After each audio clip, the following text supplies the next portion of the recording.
The supermarket was buzzing with its usual evening rush. Carts rolled across shiny floors, barcode scanners beeped endlessly, and tired employees rushed to keep up with impatient customers. Behind register number 4 stood Ollie, a quiet, hard-working single father in his early 30s. His eyes carried exhaustion, but also kindness. He had been working double shifts for months, just to provide for his 6-year-old daughter, Aina. That evening, as the line grew longer, an elderly woman stepped forward. Her hands trembled as she placed a few groceries on the counter: bread, milk, and medicine. Ollie smiled gently. "Is that all, ma'am?" She nodded nervously. When the total appeared, her face dropped. I don't have enough," she whispered. The line behind her grew restless. "Come on, hurry up," someone shouted. Ollie looked at the old woman, then at the medicine in her bag. Without saying a word, he quietly removed a few items from the bill, then, after a brief pause, scanned them again, and paid the remaining amount from his own pocket. The woman's eyes filled with tears.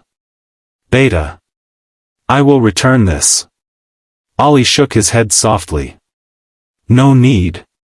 Take care of yourself." But not everyone saw it as kindness. From across the store, the manager had been watching. His face was red with anger.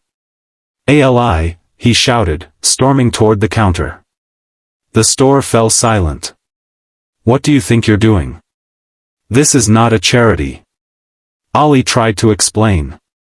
"Sir, she needed." "I don't care what she needed," the manager snapped. "You broke company policy.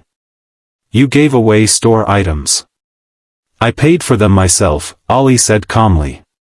But the manager wasn't listening. "You're fired.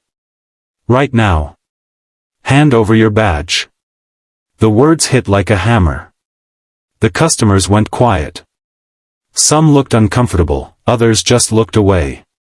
Ollie didn't argue. He slowly removed his badge, placed it on the counter, and gave one last look at the old woman, who stood there in shock. "It's okay," he said gently. Then he turned, and walked toward the exit. Outside, the sky had turned gray. Ollie stood near the entrance, staring at nothing. How would he tell Aina? How would he pay rent? For a moment, the weight of everything almost broke him.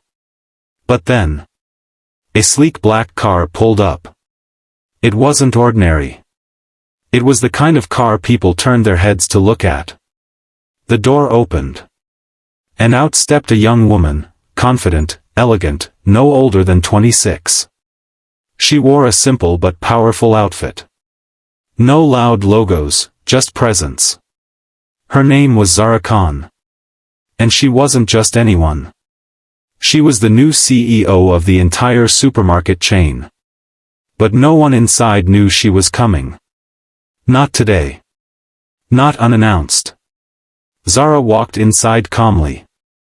Her sharp eyes scanned everything, the shelves, the staff, the atmosphere. Something felt off. She approached the counter. "Excuse me," she said politely, "who was working here a few minutes ago?" The cashier beside her hesitated. Ollie. But he's been fired."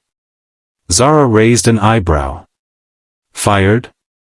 Why?" Before anyone could answer, the manager walked up confidently. "Ma'am, just a small issue. An employee violated policy.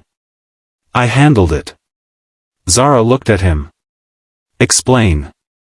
The manager spoke quickly. "He was giving away store items for free." "Is that so?" Zara said calmly. "Yes, ma'am." Completely unacceptable behavior. Zara stayed silent for a moment. Then she asked softly. "Did you see the full situation?" The manager hesitated. "Well, not exactly, but..." Zara turned to the customers. She pointed gently to a woman in line. "What happened?" The woman stepped forward. "He helped an old lady who couldn't afford her medicine. He paid from his own money. Murmurs spread across the store. Zara's expression changed. Not anger. Disappointment. But not toward Ali. Without saying another word, Zara turned, and walked out of the store. The manager smirked slightly, thinking the matter was over.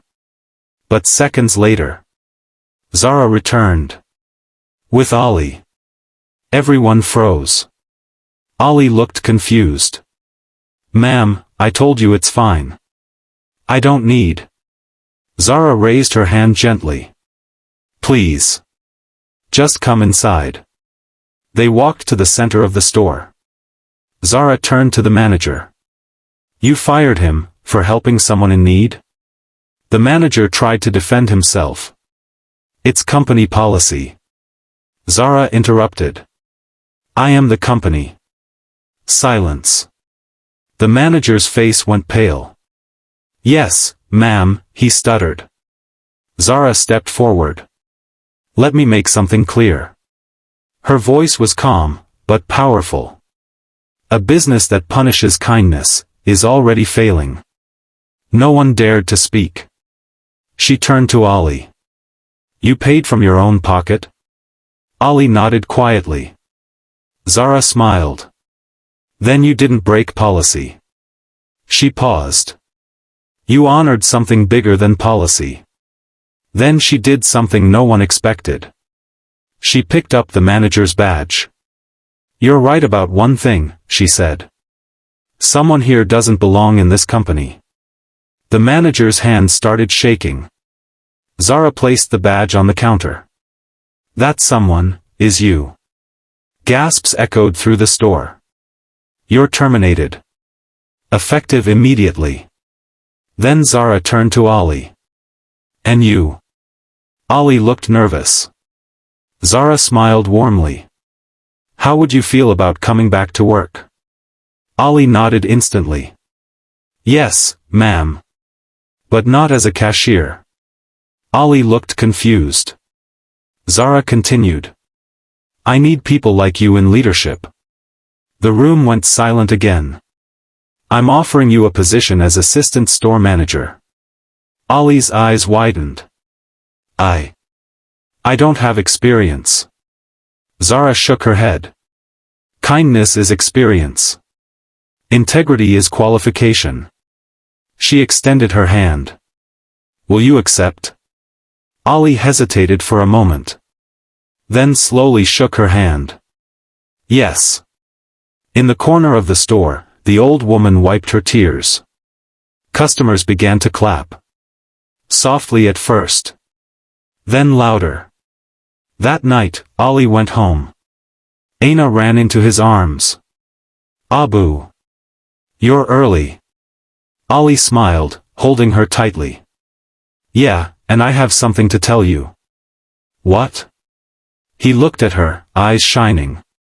Sometimes, doing the right thing feels risky. Aina nodded. And sometimes, it changes everything. Broken heart moral of the story. Kindness may cost you in the moment, but in the end, it always pays you back in ways you never expect.